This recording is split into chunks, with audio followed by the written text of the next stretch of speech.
welcome to Kanaan Hills. Welcome to Kaibiran.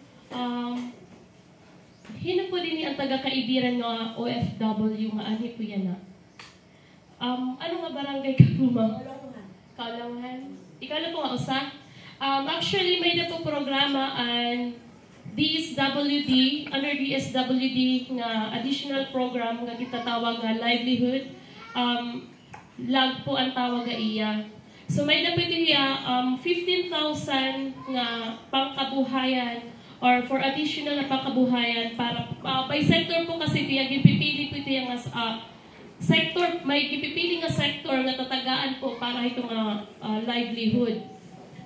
Hadton, ano pa kami po may naagton, yan lang last quarter han tuig, gini nga tuig, nag-release po ang DSWD in livelihood program para han mga solo parent nga qualified para po ito nga programa. 15,000 po yung naging hatag na grant para po ha mga solo parent na mga, as in solo parent good talaga. Pero may na po na halong nga sector nga diri po solo parent. Ma'am, nangutanagan ako. Ang siring, wala naman ko ako bata nga gamay.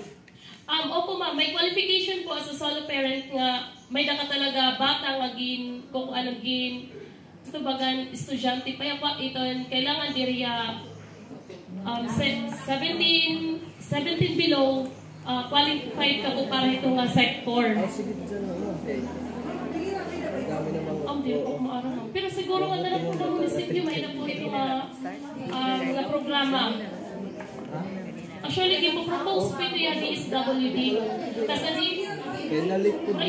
may na po ito din yung munisipyo. Tapos ang AX po naman na may na po GEP sector. May classmate ako DJ. Maupit po niya nga bagang pagtikang ba kay bagang nakaka-excite niya labi na po damon OFW ang kaibiran nga diri po kira na bagang diri ka na-acknowledge diri ba nakikilala labi na may mga distress ang mga OFW nga wala na makabalik usa na po na asawa OFW po for 5 years so 1 year na yung kabalik Japan so yan na bagang wala ikipiya ko at baga nakuan ko nga, may na may programa para mga distress OFW nga sugadini nga pangkabuhayan.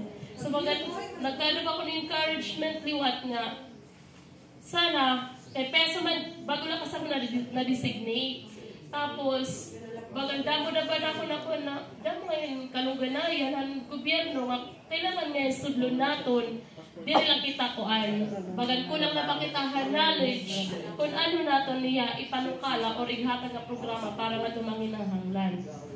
So yan na, inihiya nga kuan, ipapabot ko pinikan mayor, labi na po itong taga-kaibiran ng mga OFW na nagka-distress, paray na makabalik, nga ihatag hirama, usahon nila nga sector na tagalong pangkabuhayan para si Tundag.